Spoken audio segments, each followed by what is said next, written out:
Hey everybody, welcome back to the channel. So we're going to do a review today, and I want to keep this one quick. I'll tell you, the reason why I want to keep this one quick is because I really had to take some time thinking about what I wanted to say about this particular book. So I want to make sure I stick to it, and I keep succinct to it, and not go into my long, rambling tirades that you all typically hear from me. So we're going to keep this one short. The intro itself has already become a bit of a tirade. We'll move past that. Never mind that. That never happened. So the book we're reading today, and the book we're going to talk about today, is the latest version that I got of the Valiant Omnibus, the Classic Omnibus. Here's the logo down there, Valiant Classic Omnibus, Volume 1 of Shadowman. Now, what this has in it is it has Shadowman number 0 through 24. It has The Second Life of Dr. Mirage number 5. It has Secret Weapons number 1 and 2. And it also has the inclusion of Dark Passages. Now, the early books within that's simple enough to find. You need the book, you go find it, away you go.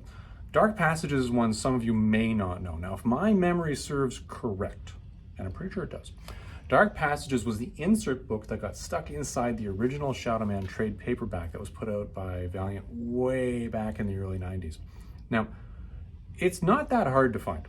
If you really want to find it, you can find it. It's mostly, you're going to, digging through dollar bins, you're going to find it. It's just one of those weird ones that you just don't see that often. So if you do see it, great. If you want to know what it is, that's where to find it. Or you can go ahead and get yourself on the Feebay, and I'm sure you'll find copies on there from anywhere between $3, probably all the way up to $1,000, because Lord knows there's no continuity in there as to what people are charging for anything anymore. There's my aside for the day. But either way, this one is a big book, as you can see. So typically this is the point where we turn the camera around and we say, hey, let's go through some key points that I wanted to show you within the book. So let's get on to that.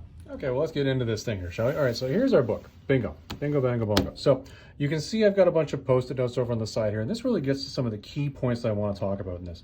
Before we do that, though, let's just walk about purely administration here. Okay, dust jacket off.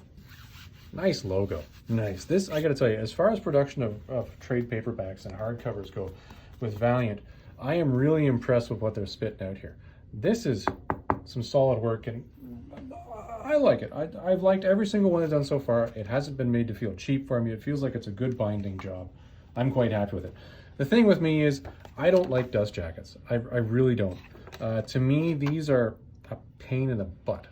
When you're reading them, I find if you got a heavy book like this on the inside, it's constantly sliding in and out, number one. Number two, these always get dog-eared like crazy. So invariably what I'm doing with these is, and for anybody who's seen me read these, I take the blasted thing off, I throw it off on a shelf somewhere, and then when I'm done reading the whole thing front to back, then the dust jacket comes back out and goes back up. That's why you can tell. In this one, for example, you can see that's still a pretty crisp edge on there. I haven't destroyed that at all because, guess what? I don't use the bloody thing. So, yeah, there's my 2 cents on the dust jacket. Inside, this is nice. This was done really nicely. I like what they've done here. And I like the fact that they use a rounded bind instead of a square bind. So when you open this up, the book lies flat. Again, that comes to a binding thing. For some of you who have seen my other videos where I'm talking about binding, that's where I learned a little bit about it. Nowhere enough to be an expert, but you know, I've learned something. It's interesting. What I haven't done here is I haven't put one of my Tennessee Fats collections books on stamps on these things. I've done it for a bunch of my other stuff, but not for these. I don't know. For some reason, I just like these too much. They're too pretty. So right off the bat, number one, first thing I want to show you guys in this book, as far as why you should be picking this up.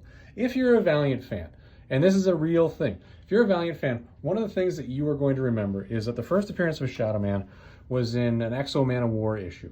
It was an early Exo Man of War. I think it was Exo Man of War number 4. In fact, you know what? Let's verify that right now. Now, how am I able to verify that? Well, I'll tell you. They've included it. And yes, there it is. Exo Man of War, issue number 4. So for anybody who wants to know what the first appearance of Shadowman was, Jack Bonyface, it's this panel right here. This one panel. So if you're a comic collector like me, you would have read this, especially whenever I'm looking at the Overstreet right now and I'm like, hold on, the first appearance of Shadowman was in Exo Man of War number 4. And you probably, if you've watched my other videos, have seen me rant about this on the Exo Man of War book, because I look at this and I'm like, really? That's your first appearance? That right there, that's it, that's it, that's it. That's your first appearance. Like, that is cheap. That is, and I'll tell you, I've always felt like that is just a grade A ripoff for placing a character just across cell books. Never really been cool with that. But here we are now, 30 years later, and I finally get it. And for all the times that I've said something negative to Valiant for this, I'm kind of taking it back now. This was really well planned out. That's actually what this is. This is not just a product placement. This is not piss poor planning. This is really smart and really well planned out material. So what you see here is, you see Jack over here. He's playing his little saxophone there. He's doing his thing. He's out there, oh, look at me, I'm a jazz musician. Woo, you know, doing his whole thing. Look who's over here. It's a woman over here at this table by herself with a green dress on. Oh yeah, what's this all about? And then of course you get to the next page where Eric, who unfortunately has a run-in with her in the hallway while he's inebriated. And there she is walking away. And you don't really think much of it. Eric kind of brushes it off at the time. It's like, because don't forget, Eric has just escaped from spider aliens. He's a little sensitive to spider aliens. A little bit of a giveaway there. But you get back to this one. This is the first appearance. Fine. So then you pick up Shadowman number 1. Okay. Shadowman number 1. Here we go. Right there. So there's your cover appearance. And for the record, Shadowman can be a really gruesome comic. So when you're seeing knives and people being stabbed, just it's going to happen. Okay. Well, there's Jack. Okay. Still not his first appearance, but there he is. And then you flip into it a little bit, and he's talking about a saxophone and what have you. And what really does it is this. So you see this panel right here? There she is in her green dress, sitting at her table by herself. There's Jack playing a saxophone, doing his thing. This is the exact same panel from the other side of the room. Go back to the first one. Check it out. Looking back into the crowd. There she is. Come back over here. Looking back into the room from behind her. This being the spider alien. And I tell you, it's fascinating to me that they took the time to do that. That is something I find utterly mind-blowing. The level of detail that went into that planning all the way through to do that. So, it's a Valiant, mea culpa. I did a boo-boo. I've been giving you grief for this, saying that was just a really cheap placement of a first appearance. And, hold on, I'm gonna Schweppes here. I've always said it's a really cheap first appearance placement, but I was wrong. That was actually really well planned out, really well done. So that is one thing that if you're a Shadowman fan and you're out there and you're saying to yourself, why should I buy this? That one panel in and of itself, tying it back to this piece of Valiant history here with Jack's first appearance, I thought that was just fantastic. So maybe that's just a me thing, but it's a thing. Another thing that I thought was really cool in this, and that you guys are actually going to really enjoy, if you are a Valiant fan and if you're a Shadowman fan, is the continuity of the art and the character placement and the tone of the art. One of the things you notice as I'm flipping through here is these pages and the art style is very much one that does not lend itself well to a lot of open space. Like the book itself, and this is the comic itself, I get it, you're trying to fill the pages. And when you're filling the pages, one of the things you're doing is you're telling a story. I get that. Oftentimes, though, you'll find a lot of comics where they have a lot of, it's like an upbeat sort of feel to it, where they're going for lighter colors. This particular character is a really gritty character. This is a character that deals a lot with voodoo, deals a lot with murder, deals a lot with organized crime, drug pushers, you name it, it's in here. He's basically like almost like a Valiant's version of a Punisher character, but was a bit of a voodoo twist to it that I'll let you read later to find out on your own. So what I like through this is that they continue to do this same tone. The continuity of theme is just running throughout the whole thing. They really did well. And one of the things that I've said about these Valiant books as I've read them in the past, when you read them all in succession like this, is that you're switching back and forth between artists and art styles too much over like a 20 or a 30 issue run, because there is no dedicated artist that just sticks with it the whole way through. What I like that they did here, and this is clearly an issue of editorial choices, they said, when we're choosing people to do the art for this book on an ongoing basis, we're going to keep it with the same theme. It's the same dark-esque theme.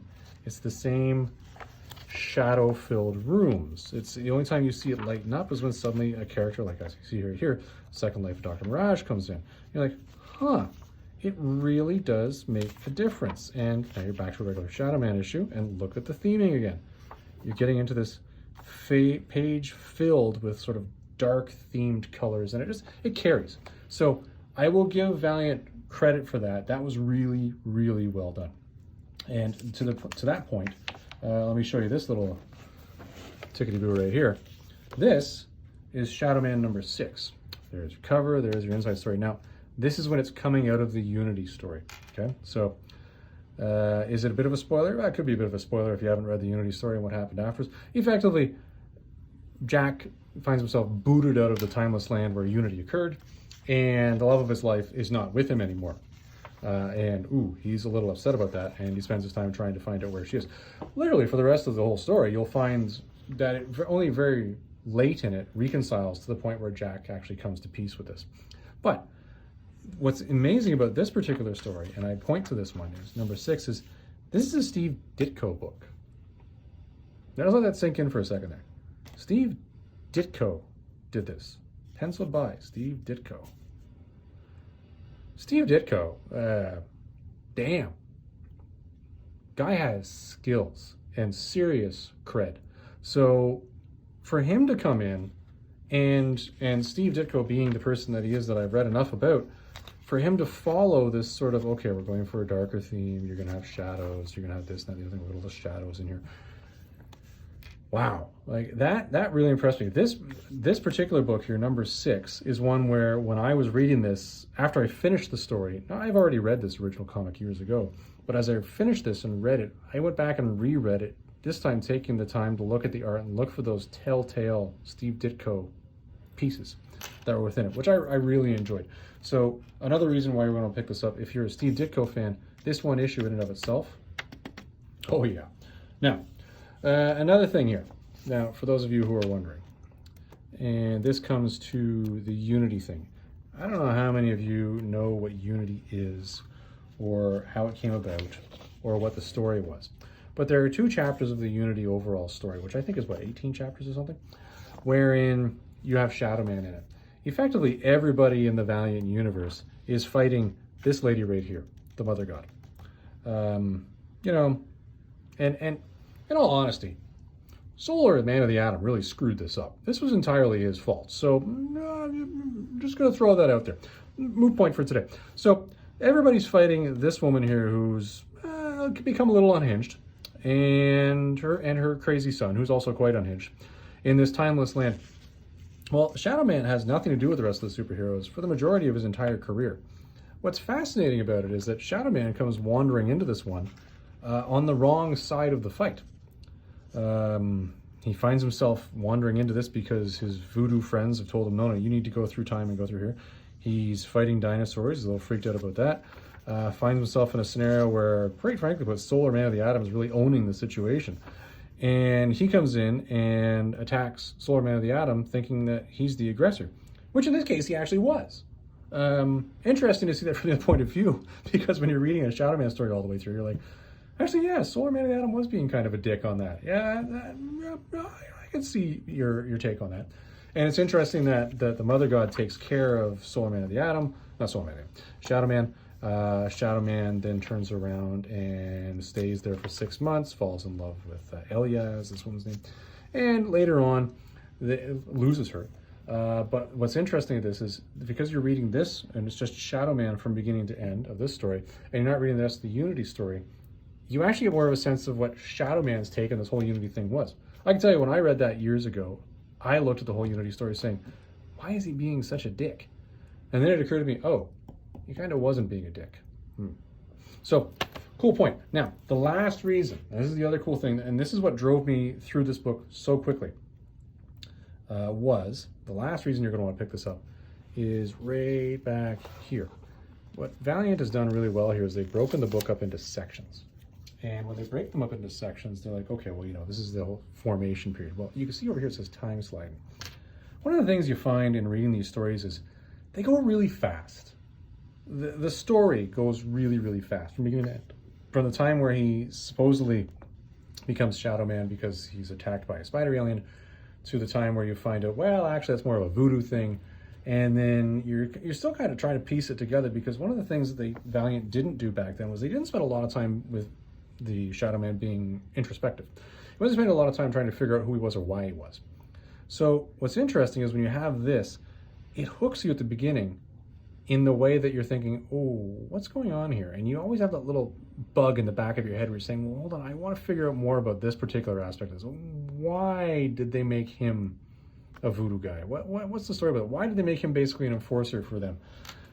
Well, when you're reading through it, it drives you through faster, and it actually makes you pick up the book more frequently. You read it faster because it draws you in. And this particular section of the book right here is the one for me that says this is why you want to pick this whole thing up and read it if you're a fan of Shadowman. If you're like me back in the day and you were picking up Shadowman issues, maybe you didn't get them all at the time, or you were reading them a month apart, which normally is what we did. We read them this month, and the next one comes out, you read it next month, the next one comes out. Well, you've read 10 of the books in the meantime. You forget a lot of stuff. When you're reading through this all at once, you're getting a sense of, oh, that's what they were going for with this character. Oh, but at the same time, there's this nagging feeling in the back of your head where you're saying, wait, isn't he supposed to die at some point in time? Yeah. Wasn't there a prophecy about him dying? Like, something about this, well, why am I going to continue to be invested in this if he's just going to die? Well, the time sliding chapters, I tell you, I read many of the books within this part of the actual overall storyline, the individual books. And honestly, I was lost. And the reason why I picked up the majority of these actually is because Archer and Armstrong are my two favorite Valiant characters. And I picked them up because I was like, oh, look, there's a crossover now. Well, this time sliding thing, if you read these stories in this particular part of the book out of order or with any sort of gap between them, you lost big pieces of what the heck was going on. But yeah, there's the classic Aerosmith issue. Yeah, okay, great. As a non-Aerosmith fan, there's nothing the matter with Aerosmith. I think they do great work. I'm just not crazy about them. I was like, okay, that was stuck in there for a reason. But when you start reading through these, you're thinking, oh, that's what's going on. That's why he's dealing with Master Dark. And then, of course, many of us ended up with, let's see if I can get back to it here. Do I get the right book? Do I? No, I'm on to something else now. Many of us would have read through this and we probably had that Shadowman number 0. Shadowman number 0 was a terrible book to read as a one-piece book. Is it here? No, I'm in a Dark Mirage. Anyways, when you get to Shadowman number 0, if any of you did read that book and said, okay, well, this is the book I'm going to read, well, you would have been completely misled as to what the heck is going on. Or, not misled, that's probably too harsh wording. You would have been really confused as to what the heck was going on. Well, if you didn't read this time sliding thing all the way through, with that included in order, you would be lost. It's that simple. There was so much bouncing back and forth going on with the original Shadowman, this guy, Nellie, who has been the commonality between the two of them all the way along. Armstrong, who's been the commonality all the way along. Master Dark, for some reason, who's in there just being a pain in the butt. And Master Dark's sister, again, in there being a pain in the butt.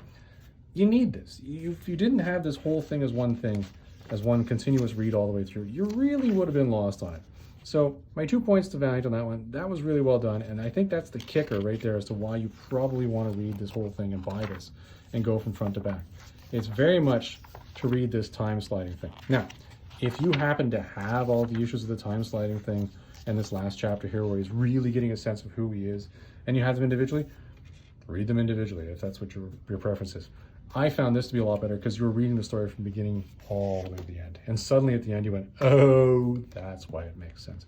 And then you get why he's suddenly reconciled with the fact that, he can't do it with the love of his life anymore. And why there's a cult of Shadowman and all sorts of weird things like that. Things do start to come together when you actually read the whole thing all at once. So my 2 cents on this one, this was really well done. I was surprised. I'm not a crazy Shadowman character or reader to begin with. I like the guy, but I wasn't crazy about him. Reading this, I think I probably like him a lot more now. And I would encourage any of you who are sort of on the fence about him, read this. It's actually a very fast read. You would really enjoy this. And quite frankly, you'll thank me for it later. Anyways, everybody, I hope you have a good one. We'll see you in the next video.